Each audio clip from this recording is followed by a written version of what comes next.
اعوذ باللہ من الشیطان الرجیم بسم اللہ الرحمن الرحیم صلی اللہ علی حبیبہ محمد وآلہ وسلم۔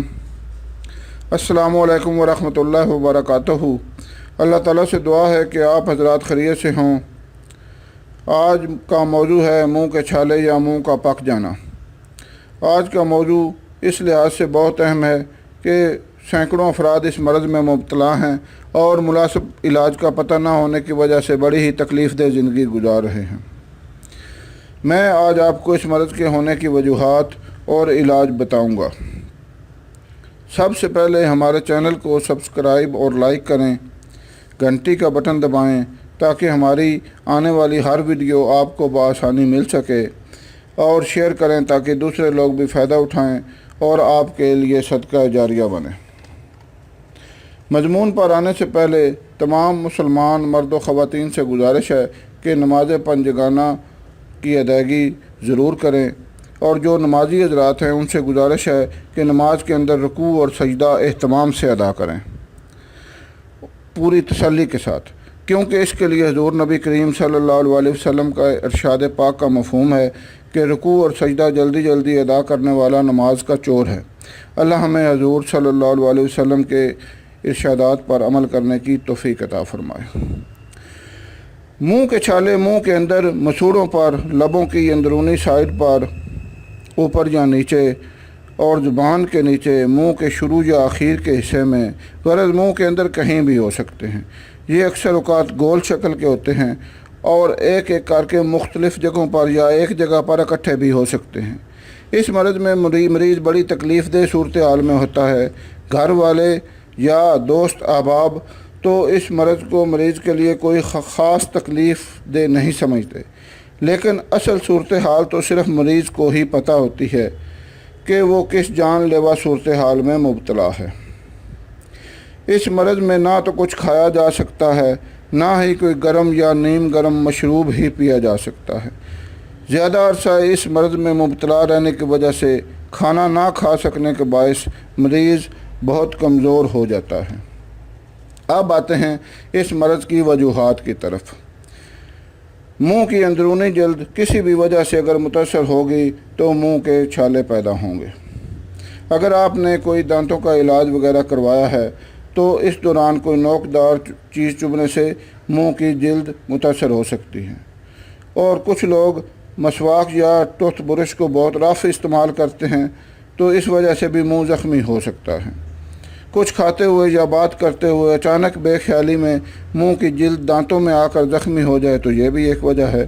اگر دانتوں کو سیدھا وغیرہ کروانے کا آپ علاج کرا رہے ہیں تو ڈاکٹر حضرات دانتوں کو تاروں سے باندھ دیتے ہیں، وہ تاریں چبھنے سے بھی منہ کے اندر زخم ہو سکتے ہیں۔ کوئی تیزابی اثر رکھنے والی غذا اور کھٹے فروٹ اگر آپ نے کھا لیے ہیں یا زیادہ مقدار میں کھا لیے ہیں تو اس سے بھی منہ کے چھالے ہو سکتے ہیں۔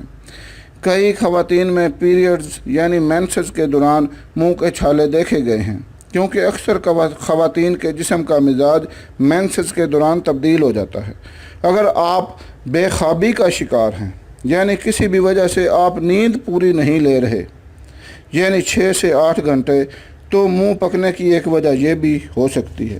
اگر آپ کسی وجہ سے ڈپریشن کا شکار ہیں تو ڈپریشن کے دوران چونکہ معدہ جکڑن کا شکار ہوتا ہے اور معدہ میں تیزابی گیس پیدا ہوتی ہے تو منہ کے چھالوں کی ایک بڑی وجہ ہے۔ اگر کچھ کھانے کی وجہ سے آپ بدہضمی کا شکار ہو گئے ہیں تو منہ کے پکنے کی ایک وجہ ہے۔ معدہ کی کسی بھی خرابی کی صورت میں منہ پک سکتا ہے۔ اگر آپ پانی کم پیتے ہیں اور اس کی وجہ سے آپ کا منہ خشک رہتا ہے تو منہ اس کی وجہ سے بھی پک سکتا ہے۔ اگر آپ زیادہ عرصہ بیمار رہے ہیں اور گرم ادویات استعمال کی ہیں تو منہ اس وجہ سے بھی پک سکتا ہے۔ یہ تھی میرے علم کے مطابق منہ کے چھالوں کی یا منہ کے پکنے کی وجوہات۔ اب آتے ہیں اس کے علاج کی طرف۔ اس کے علاج کے لیے سب سے پہلے تو یہ ضروری ہے کہ آپ اپنے معدہ کا علاج کرائیں۔ بصورت دیگر آپ بار بار اس مرض کا شکار ہو سکتے ہیں۔ معدہ کی خرابی دور کرنے کے بعد منہ کے پکنے کے لیے ایک نہایت مفید نسخہ جو اپنے فوائد کے لحاظ سے اتنا بے نظیر نسخہ ہے کہ بلا مبالغہ اسے شرطیہ نسخہ بھی کہہ سکتے ہیں۔ نسخہ سماعت فرمائیں اور نوٹ کر لیں۔ تباشیر 50 گرام، الائچی خرد 50 گرام، 7 گلو 50 گرام، کافور 2 تولہ، مصری 100 گرام۔ دوبارہ سن لیں۔ تباشیر 50 گرام، الائچی خرد یعنی چھوٹی الائچی 50 گرام، 7 گلو 50 گرام، کافور 2 تولہ، مصری 100 گرام۔ تمام اشیاء کسی بھی پنسار سٹور سے آسانی سے مل جائیں گی۔ سب کو باریک پیس کر آدھا چمچ صبح دوپہر شام ہمراہ تازہ پانی استعمال کریں۔ انشاءاللہ بہت چند ہی دنوں میں آپ اس مرض سے نجات پا جائیں گے۔ امید ہے آپ حضرات اس مضمون سے فائدہ اٹھائیں گے۔ خاکسار کو دعاؤں میں یاد رکھیں۔ اللہ حافظ۔